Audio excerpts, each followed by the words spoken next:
I never thought the moment I dreamed of, pink smoke exploding like a goddamn fireworks show, announcing our little girl to the world, would shatter into a million jagged pieces right there in my sister's backyard. Mark, the man I'd built my entire life around, dropped to one knee not with a ring, but with a manila envelope thick as a bad omen, his lawyer's seal glaring under the July sun. And just like that, in front of our families, his parents, my best friend Lisa, and a catering crew frozen mid-sip of their mimosas, he served me divorce papers, whispering, "It's over, Juliet. You and your lies." The air went still, thicker than the Georgia humidity clinging to our skin. My hand, still hovering over the confetti cannon I'd just triggered, trembled as the pink haze settled on my white sundress like fallout from a bomb. Eyes, dozens of them, burned into me. My mom let out a choked sob, clutching Dad's arm like he could rewind time. Mark's mother, Evelyn, just stood there in her pearl necklace and linen slacks, lips pursed in that southern lady way that said she'd known this was coming. Lisa, bless her traitorous heart, avoided my gaze, her fingers twisting the stem of her champagne flute until it snapped. I could feel the baby kick, a sharp jab right under my ribs, like she knew her daddy had just evicted us both from his heart. 7 months pregnant, belly swollen like a ripe peach, and here I was, the punchline to his exit strategy. Lies, I echoed, my voice cracking louder than I'd intended. It came out raw, laced with a kind of Atlanta drawl that turns heads in boardrooms, but sounds pathetic when you're begging for scraps of dignity. "What the hell are you talking about, Mark?" He straightened up, all 6'2" of him in his crisp button-down and khakis, looking every bit the rising star corporate lawyer he was. The man who'd charmed me at a rooftop bar in Midtown 5 years ago, with his easy grin and promises of forever. Now, that grin was gone, replaced by a cold, calculated stare. "The affair, Juliet. Lisa told me everything. How you think you can gaslight me into playing house with your bastard child?" The word hit like a freight train. Bastard. Our families gasped in unison, a collective inhale that sucked the oxygen from the yard. My sister, Becca, lunged forward, her flip-flops slapping the grass. "Mark, you son of a—" But he held up a hand, silencing her like she was just another witness in his deposition. No, Becca. Let her explain. Or better yet, let her admit it. The late nights at the office? The girls' trips to Charleston? Lisa saw the texts, the hotel receipts. And now this baby? DNA doesn't lie. I laughed then, a brittle, hysterical sound that echoed off the white picket fence. Because if DNA didn't lie, neither would the truth I'd buried deeper than the roots of the magnolias shading us. Mark wasn't just divorcing me. He was rewriting our history, painting me as the villain in a story he'd scripted to save his own sorry ass. But oh, honey, I had my own plot twist brewing, one that would make his polished world crumble like red clay after a storm. It started 6 months ago, back when I was 12 weeks along and still puking my guts out in our Buckhead condo. Mark had come home late, again, reeking of bourbon and something floral, like Chanel No. 5 on a stripper's neck. I confronted him, not with tears, but with evidence, a crumpled receipt from the Claremont Lounge, Atlanta's infamous dive where lawyers go to forget their vows. He'd gaslit me for hours, calling me paranoid, hormonal, the crazy pregnant wife trope straight out of a Lifetime movie. But I wasn't crazy. I'd hired a PI on a whim, the kind of no-nonsense gumshoe you find in the yellow pages under discreet investigations. 2 weeks later, photos arrived. Mark and Lisa, my maid of honor, tangled in the sheets of a room at the Four Seasons. Not once, not twice, but a dozen times over the last year. My best friend since sorority rush at UGA, the one who'd held my hand through fertility treatments and whispered encouragements during every ultrasound. She'd been riding my husband like he was her personal stairmaster. I could have torched it all right then, mailed the pics to his firm, posted them on the neighborhood next-door app for the busybody Karens to dissect over Zinfandel. But revenge isn't sweet if it's sloppy. No, I played the long game, the Southern Belle way. Smile through the grit, gather your ammo, and strike when the iron's hottest. Or, In this case, when the gender reveal balloon pops. So I swallowed the bile, deleted the PI's emails, and pretended. For the baby. For the life we'd built. Our 3-bedroom with a wraparound porch, the joint savings account fat from his bonuses, the nursery I'd painted soft lavender because we couldn't agree on blue or pink. I even kept Lisa close, inviting her to baby showers, letting her coo over sonograms while her hand lingered a beat too long on Mark's knee under the coffee table. And the secret? The one that made his bastard child accusations sting like lemon on a paper cut? It wasn't about infidelity. It was darker, uglier, the kind of skeleton that rattles chains in the dead of night. 2 years ago, on a rain-slicked eye, 85 during a client dinner gone wrong, Mark had wrapped his BMW around a guardrail. Drunk, 3 whiskeys deep, and behind the wheel with me in the passenger seat, 9 months from this very betrayal. He'd walked away with scratches. I took the brunt, cracked ribs, and a concussion that blurred my vision for weeks. But the real victim? The trucker he'd sideswiped, a father of 3 from Macon who'd lost control and flipped into the median. Dead on impact.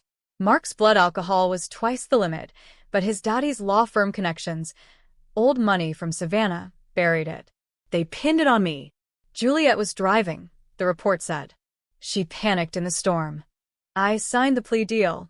Misdemeanor vehicular manslaughter, 6 months probation, community service at a soup kitchen where I ladled out grits to men who looked at me like I was the devil in heels. I did it for him. For us.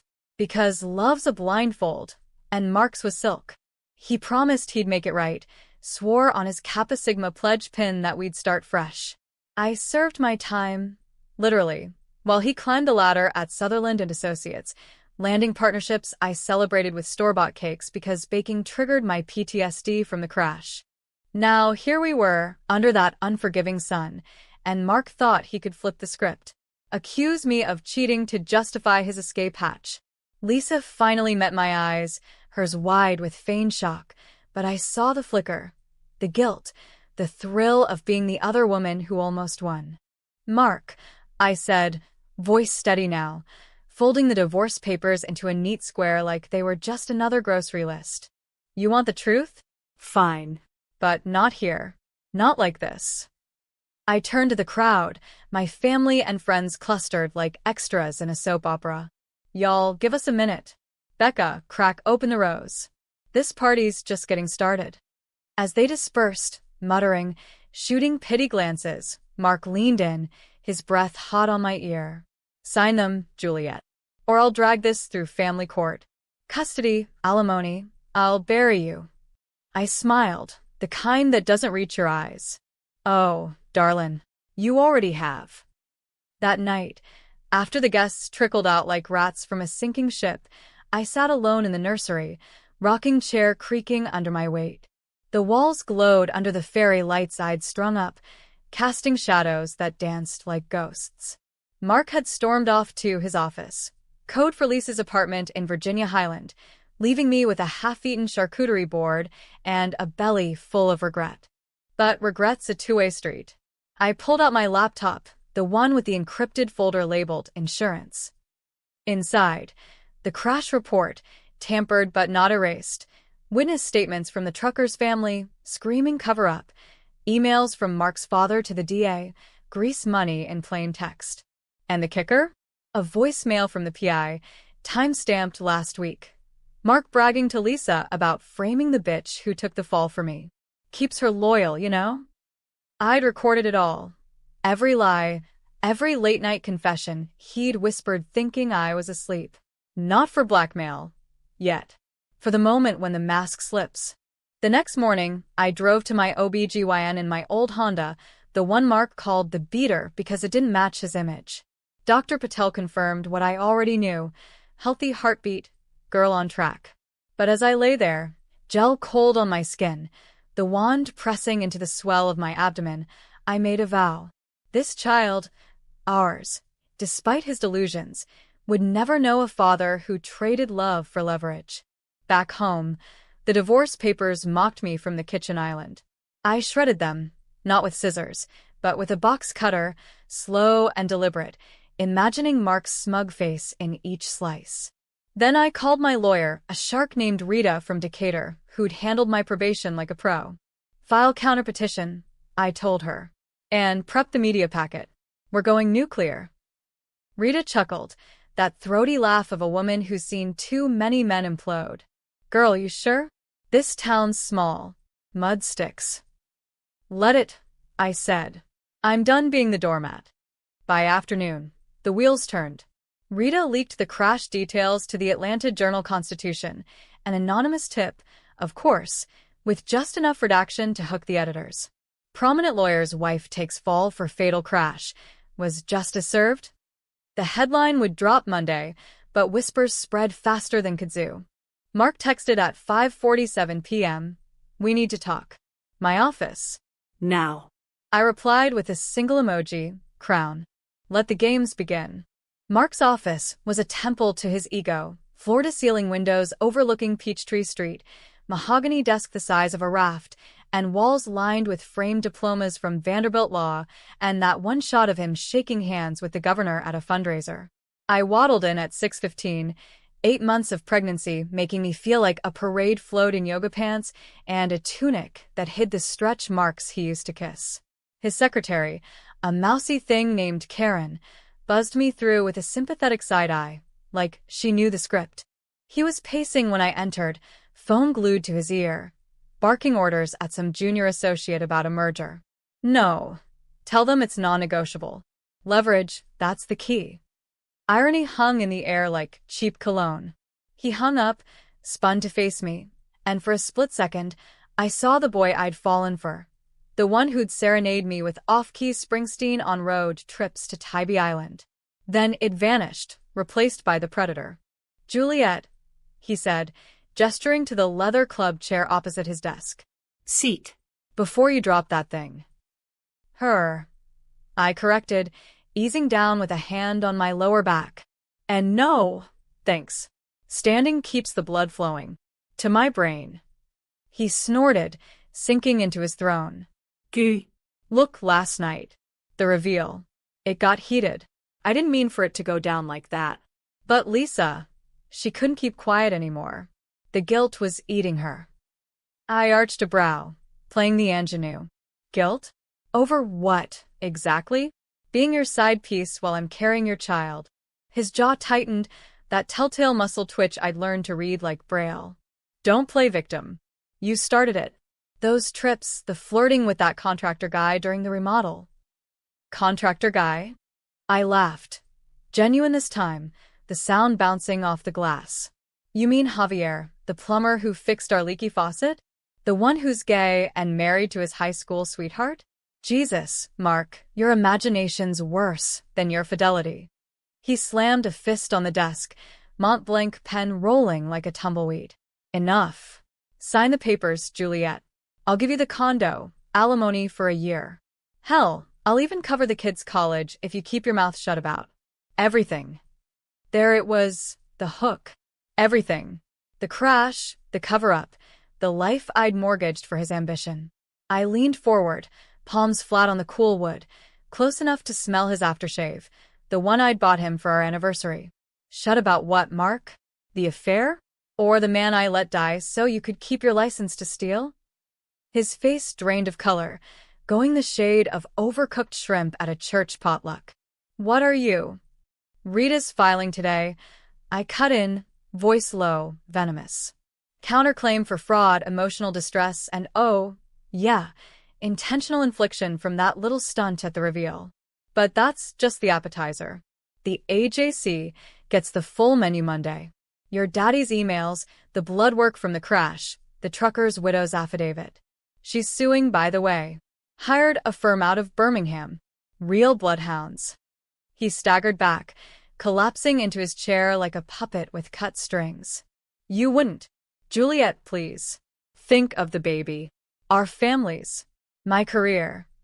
Your career, I echoed, circling the desk slow, like a shark scenting chum. The one built on my silence. I lied for you, Mark. Pleaded guilty to a crime I didn't commit. Spent weekends scrubbing pots at that shelter, while you golfed with the partners. And for what? So you could screw my best friend and serve me papers in front of pink balloons. Tears welled in his eyes. Not the crocodile kind, but real, messy ones that made him look human again. I was scared, okay? The baby. It's too much. Lisa makes me feel alive, not trapped in this suburban nightmare. Trapped. The word ignited something feral in me. I grabbed the crystal paperweight from his desk, a gaudy thing engraved, Partner of the Year, and hurled it at the window. It bounced off with a thud, cracking the glass in a spiderweb that mirrored my fracturing heart. You trapped me, you bastard. With your promises, your lies. I took the fall so you could play hero. And now, you're the villain in your own rewrite. Security knocked then, drawn by the crash, but Mark waved them off, his voice a rasp. Get out, Juliet. Before I call the cops for assault. I paused at the door, hand on the knob, turning for one last gut punch. Assault? Darlin', you haven't seen assault yet. Check your email. The announcement drops tonight. His phone buzzed as I left, the preview lighting up his screen, a link from an anonymous sender. I didn't stick around for the show, but I imagined his face as he clicked through to the blog post I'd commissioned, a sleek, anonymous takedown titled The Crash That Built a Career, How One Atlanta Power Couple Buried a Man's Death. No names yet, just enough detail to make the partners sweat. Photos blurred, but recognizable. The wreck, the courtroom, me in orange scrubs hauling trash bags for community service. By evening, the internet was a hornet's nest. Threads on Reddit's r/Atlanta exploded. WTF, is this about that hotshot lawyer from Sutherland? His wife was pregnant AF at the reveal. Divorce drama? Twitter, X, whatever, lit up with speculation, hashtags like Buckhead betrayal trending locally. Lisa called, hysterical. Jules, what did you do? He's losing it. Good. I texted back. Blocked her. Unfollowed the life I'd curated on Instagram, the one with filtered brunches and bump updates. That night, alone in the condo that smelled like his ghost, I packed a go bag. Essentials only. Prenatal vitamins, the ultrasound pics, Grandma's locket with a tiny pearl that matched the baby's would-be eyes. Becca showed up at midnight, arms laden with takeout from a varsity, chili dogs and onion rings, comfort food for the damned. Sis, she said, hugging me fierce. You're a badass. But this. It's war. I nodded, biting into the dog, grease dripping like tears. And I'm just getting warmed up. The fallout hit like a Category 5. By Tuesday, Mark's firm suspended him pending investigation. The AJC ran the story front page, my face pixelated but unmistakable, captioned, The Woman Who Drove. New evidence questions guilty plea. Protests brewed outside the courthouse. Activists from Black Lives Matter Atlanta tying it to systemic injustice since the trucker was black and I'd skated on a sweetheart deal. Mark's parents called, Evelyn's voice ice over the line. You've ruined us, Juliet. For what? Pride. Justice, I corrected, cradling the phone while folding onesies. Tell your son to lawyer up. He showed up that afternoon, unshaven, suit rumpled like he'd slept in it. Begged at the door, on his knees again, this time with real desperation. I was wrong. The affair was a mistake. Lisa's nothing. Marry me again, Jules. We can fix this. I let him in, watched him pace the living room, words tumbling like dice. He promised therapy, paternity tests, ironic, that, even a ring upgrade, a 3-carat solitaire to replace the old one. It was pathetic, this man who'd once commanded courtrooms now groveling for scraps. But here's the twist that kept me up nights. Part of me wanted to. The girl who loved him, the one who'd inked that plea deal with shaking hands, whispered yes. Forgive, forget, for the baby. Southern women are raised on that gospel. Stand by your man, bake the pie, smile for the camera. Instead, I poured us sweet tea, his with bourbon, mine decaf, and sat him down. One condition, I said. The truth. All of it. On video. He hesitated, eyes darting to the ring on the coffee table, then nodded. I hit record on my phone, propped it against the lamp. And he spilled. The crash, I blacked out, Jules, swear. The payoff, Dad handled it, 20K to the widow, hush money. The affair, Lisa was easy, no strings.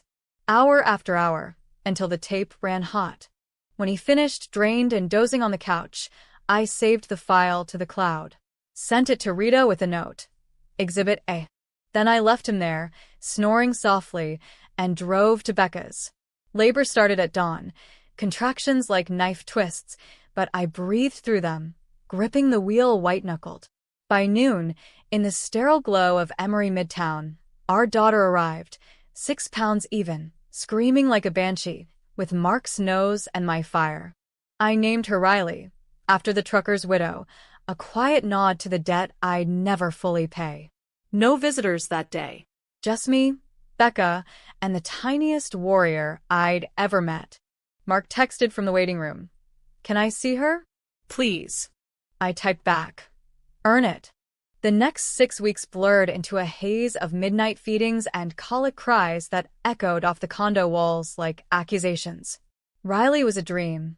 Big blue eyes that locked on mine during burps, tiny fists waving like she was already fighting the world. But every coup reminded me of the void. No daddy's arms, no family photos with matching Christmas sweaters. I'd won the battle, but the war left scorched earth. Mark tried, God love him, in that half-assed way men do when cornered. Flowers arrived daily, roses from Whole Foods, not the fancy kind from Pikes. Texts evolved from pleas to progress reports. In therapy. Solo. Talked to Dad, admitting fault. Even a court date for the reopened crash investigation, where he'd testify to the truth, finally. The DA offered him a plea, reckless endangerment, 5 years probation, restitution to the trucker's family. Fitting, poetic even. Lisa vanished like smoke, ghosted his calls, deleted her Insta. Rumor had it she bolted to Nashville chasing a country singer. Good riddance. My circle shrank too. Old sorority sisters unfollowed, whispering about that crazy Juliet who tanked her marriage for spite. Mom called weekly, torn between blood and propriety. Honey, he's changed. Give him a chance, for Riley. But change is a slow burn, and I was done waiting. Rita secured the divorce. Uncontested now, with Mark signing over the condo, joint custody, supervised, his weekends only, and a trust fund seeded from his bonus. Alimony? I waived it. Money couldn't buy back the years I'd lost playing scapegoat. The real revenge, though? The announcement. Not the blog, not the video that was foreplay. No, it dropped on a crisp October morning, 6 months post-reveal, at the annual Atlanta Legal Gala. Black tie affair at the Fox Theater, where power brokers networked over caviar and Chablis, egos inflated like the marquee lights. I'd scored an invite through Rita, her plus one. Me in a crimson gown that hugged my post-baby curves like a second skin, Riley tucked safe with Becca. Mark was there, of course, slumming it as a guest after his suspension lifted, probationary status, the firm called it. I spotted him across the ballroom, tucked sharp, laughing too loud at a judge's joke, Evelyn on his arm like a trophy. Timing's everything in revenge. As dessert plates cleared, tiramisu's dusted with gold leaf, the MC took the stage, a silver-haired partner from Sutherland. Tonight, we honor unsung heroes in our community, he boomed, mic feedback squealing like a bad omen. Those who've faced injustice and emerged stronger. Spotlights swung, landing on me. Gasps rippled, Mark's included, his flute of champagne sloshing over the rim. I ascended the steps, heart hammering but chin high. The speech was mine, penned in fevered nights while Riley nursed. 2 years ago, I stood in a courtroom and pled guilty to a lie. Not for gain, but for love. A love that blinded me to the cost, a father's life, a family's grief. Tonight, I reclaim my voice. Not as victim, but as survivor. To the trucker's widow, Riley Sr., this light shines for you. The crowd shifted, claps mixed with murmurs, some standing, others glued to seats. Mark's face? Priceless. Pale, jaw slack, eyes pleading across the sea of sequins. Evelyn tugged his sleeve, whispering fury, but he shrugged her off, weaving through the throng toward the stage. Backstage, as the applause faded, he cornered me in the wings, shadows pooling like spilled ink. What the hell was that? You said the video was private. Nothing's private, Mark, I said, slipping off my heels, feet aching from the marble. You taught me that. He grabbed my arm, not hard, but urgent, his touch electric with old habits. I get it. I'm sorry. Every day. Therapy's helping. I'm owning the crash, the cheating, all of it. Riley, our girl. She needs a dad. I pulled free, the gown's silk whispering against my skin. She needs truth. Not a daddy who builds empires on graves. His eyes searched mine, desperate for the absolution I'd once doled out like candy. Then what? You win? I lose everything, career, family, you. The question hung, heavy as the chandeliers overhead. And here's the twist, the one that keeps therapists in business. I almost caved. Saw us in flashes, family vacations to the Smokies, Riley's first steps into his arms, a second chance wrapped in forgiveness. It'd be easy, redemptive, the American dream repackaged. But dreams curdle. You lost it the night you served those papers, I said finally, voice steady as the gavel. Under pink smoke, with our world watching. That's your regret to carry. He deflated, shoulders slumping, the golden boy tarnished. I love you, Jules. Still do. Love's not a plea bargain. I turned, heels clicking back to the light, leaving him in the dark. Outside, Atlanta pulsed, neon signs flickering on Peachtree, taxis honking like impatient lovers. I hailed one, slid into the vinyl seat, and texted Becca, on my way. Bring the wine, non-alcoholic, obs. Riley greeted me at the door, chubby arms outstretched, babbling nonsense that sounded like victory. We crashed on the couch, her head on my chest, heartbeats syncing with mine. The news alert buzzed. Juliet Justice trending, op-eds debating. Was her revenge just or ruthless? Forums split, feminists cheering my takedown, trads decrying the destruction of a good man. Who was right? Hell if I know. Mark got his custody weekends, shows up with puzzles and park outings, eyes haunted but hands gentle. We're civil at drop-offs, co-parenting like pros in a Hallmark script gone wrong. He even proposed again last Christmas, under the mistletoe at Mom's, ring in his stocking. I said no, but let him hold Riley a beat longer. Regret? He wears it like a second skin, quieter now, volunteering at that same soup kitchen where I once scrubbed. Me?